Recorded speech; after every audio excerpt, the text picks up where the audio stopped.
레버리지 ETF. 쓸 것인가 말 것인가. 2배, 3배의 화려한 유혹 뒤에 숨은 진짜 위험을 노무라와 AQR, 앨럼 웰스, 벤더빌트 대학의 연구를 종합해 짚어보겠습니다.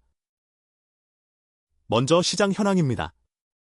레버리지 ETF 운용자산은 최근 10년 새 무려 10배 가까이 불어나 사상 최고치를 기록 중입니다. 이 자금 유입 자체가 최근 시장 변동성을 키우는 핵심 원인인데 더 우려스러운 건 이 돈의 대부분이 반도체 상승을 쫓아 뛰어든 개인 자금이라는 점입니다. 반도체 관련 펀드에만 500억 달러, 약 65조 원이 몰려 있습니다. 왜 위험한지는 사례 하나로 충분합니다. 두배롱 마이크로 스트래티지 ETF는 지난 1년 동안 약 97.6%가 증발했습니다. 변동성이 극심한 단일 종목에 레버리지를 얹으면 원금이 통째로 사라질 수 있습니다. 레버리지의 작동 원리를 봅시다. 내 돈 1만 달러에 1만 달러를 빌려 2만 달러를 투자하고 주가가 10% 오르면 청산가치는 2만 2천 달러가 됩니다. 내 자본 대비 수익률은 10%가 아니라 정확히 2배인 20%입니다. 이것이 레버리지의 마법입니다. 하지만 이 마법은 반대로도 똑같이 작동합니다. 같은 구조에서 주가가 10% 떨어지면 손실은 마이너스 10%가 아니라 정확히 2배인 마이너스 20%가 됩니다. 수익이 2배라면 손실도 2배입니다. 워런 버핏은 이렇게 경고했습니다. 과도한 레버리지는 핸들 한가운데 내 심장을 겨눈 단검을 꽂고 운전하는 것과 같다. 사고 확률은 줄지언정 한 번 나면 그 결과는 치명적이다. 여기에 레버리지 ETF만의 숨겨진 맹점이 더해집니다.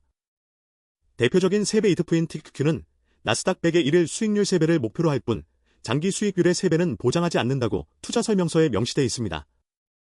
이 구조를 오해한 투자자들의 집단 소송은 과거 모두 패소했습니다. 직접 계산해보죠.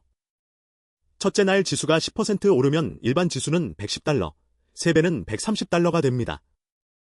둘째 날 10% 떨어지면 일반은 99달러, 3배는 91달러입니다. 결과적으로 일반 지수는 마이너스 1%인데 3배 레버리지는 마이너스 9%, 예상한 마이너스 3%보다 훨씬 처참합니다. 그래서 전문가들은 레버리지를 쓸 거면 한 종목에 몰아넣는 집중 투자보다 자산을 분산하고 레버리지를 일으키는 편이 위험 대비 보상에서 유리하다고 말합니다. 그럼에도 대다수가 집중을 택하는 이유는 AQR 연구에 따르면 빚에 대한 심리적 거부감 때문입니다.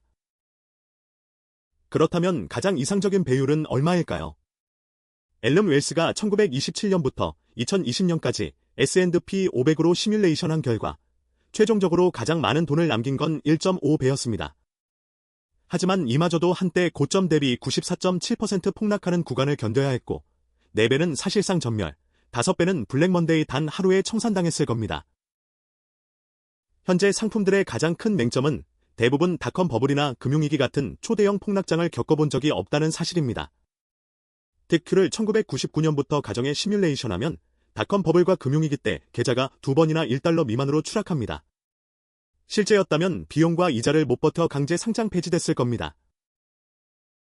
반면 2006년에 출시돼 실제 폭락장을 겪은 2배 S&P 500 ETF인 소를 보면 이야기가 다릅니다. 금융위기에 100달러가 20달러까지 토막났지만 살아남았고 이후 강세장에서 일반 지수의 2배 수준까지 역전했습니다. 핵심은 배율이 낮아 죽지 않고 버텼다는 점입니다. 벤더빌트 대학 연구도 같은 결론입니다.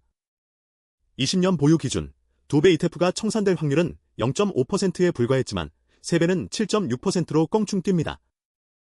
특히 시장 하락에 베팅하는 2배 인버스를 20년 들고 있으면 파산 확률이 무려 94%에 달했습니다. 그럼 지금 사야 할까요? 변동성 큰 반도체에 레버리지를 쓰는 건 권하지 않습니다. 한 자산운용 포트폴리오는 레버리지를 단 1%도 쓰지 않고도 연초 대비 약 2배에 가까운 수익을 올렸습니다. 이미 변동성이 큰 종목의 2배, 3배를 더 얹을 이유는 없습니다. 또 다른 경고 사례입니다. 어떤 2배 상품은 단 5일 만에 48%가 빠졌습니다. 투기성이 강하고 변동성이 큰 종목의 레버리지는 순식간에 녹아내립니다. 레버리지로 장기 수익을 내려면 시장이 낮은 변동성으로 조용히 우상향한다는 대전제가 필요합니다. 진짜 무서운 위험은 따로 있습니다. 바로 변동성 드래그, 음의 복리 효과입니다. 2020년 2월부터 2023년 1월까지 약 3년간 일반 나스닥 100은 30.76% 올랐지만 같은 기간 3배 레버리지는 오히려 11.37% 손실을 봤습니다. 지수는 분명 올랐는데 극심한 변동성이 자산을 갉아먹은 겁니다. 그런데 정작 버핏의 비밀은 레버리지에 있었습니다. 버크셔는 30년 넘게 어떤 펀드보다 높은 샤프 지수 0.76을 기록했는데 비결은 보험 플로트라는 가장 싸게 조달한 자금이었습니다. 그 돈으로 우량 가치주에 장기 투자했고 추정된 평균 레버리지는 약 1.6배였습니다. 운이 아니라 싸게 조달한 1.6배와 종목을 보는 안목이 결합된 계산의 결과였습니다. 정리하겠습니다. 변동성 큰 종목에 얻는 레버리지는 파멸의 지름길이지만 올바르게 쓰면 강력한 무기가 됩니다. 장기 보유라면 학술 연구는 2배 이하를 권하고 관건은 배율이 아니라 낮은 변동성을 견디는 설계입니다. 결국 진짜 투자 알파는 우리 대부분이 버핏만큼의 인내심과 자금 조달 능력을 갖지 못했다는 사실을 겸허히 인정하는 데서 시작됩니다.